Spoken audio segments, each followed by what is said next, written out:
গোপালগঞ্জে 25টি ক্যাডার সার্ভিসের কর্মকর্তাগণ তাদের উপর যে বৈষম্য হচ্ছে তার প্রতিবাদে ও বৈষম্য দূর করে উপসচিব পর্যায় থেকে সচিব পর্যায় পর্যন্ত মেধার ভিত্তিতে পদোন্নতির দাবিতে মানববন্ধন করেছেন। আজ বৃহস্পতিবার স্থানীয় পৌর পার্কে কেন্দ্রীয় কর্মসূচির অংশ হিসাবে সকাল 11টা থেকে ঘণ্টাব্যাপী হাতে হাত ধরে এই মানববন্ধন কর্মসূচিতে জেলার বিভিন্ন অফিসের 25 ক্যাডারের কর্মকর্তারা এতে অংশ নেন।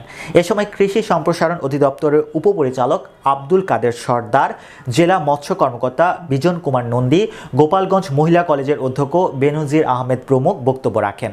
এ সময় কর্মকর্তারা বলেন, শুধুমাত্র একটি ক্যাডারের কর্মকর্তারা সব ধরনের সুযোগ সুবিধা নেয়, বাকি 25টি ক্যাডারের কর্মকর্তাদেরকে পদোন্নতি সহ অন্যান্য সুযোগ সুবিধা থেকে বঞ্চিত করা হচ্ছে।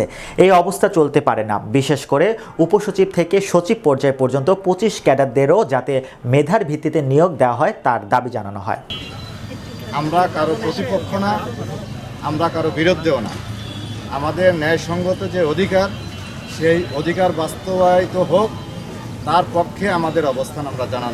ইতিপূর্বে একটি বিবৃতি দিয়েছে, আমাদের 25 ক্যাডারের সাথে কোনো আলোচনা না করেই, নির্দিষ্ট কোনো সমাধানে না যেয়ে তারা একটি বিবৃতি দিয়েছে যে তাতে লিখেছে 50% কোটা বহাল রাখবে প্রশাসন ক্যাডারের জন্য, যেটি আমরা কোনোভাবেই যে বাকি 25টি ক্যাডার আছে আমরা চাই না। যেহেতু 24 সালে একটি আন্দোলন হয়েছে, শিক্ষার্থীদের আন্দোলনের মাধ্যমে কোটা প্রথা বিলুপ করা হয়েছে। তারা যোগ্য ব্যক্তিকে বাছাই করে এই পদগুলোতে বসাবে, কিন্তু সেখানে সরকারকে ভুল বুঝিয়ে একটা বিশেষ ক্যাডার তারাই 75% তারাই নেয়।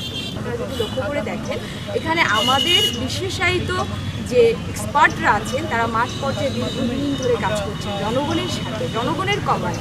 কিন্তু জনগণের জন্য কী ধরনের নীতি নির্ধারণ করা দরকার সেটি কিন্তু আমার সেক্টর ইমপ্লিমেন্টেশন করতে পারছে না।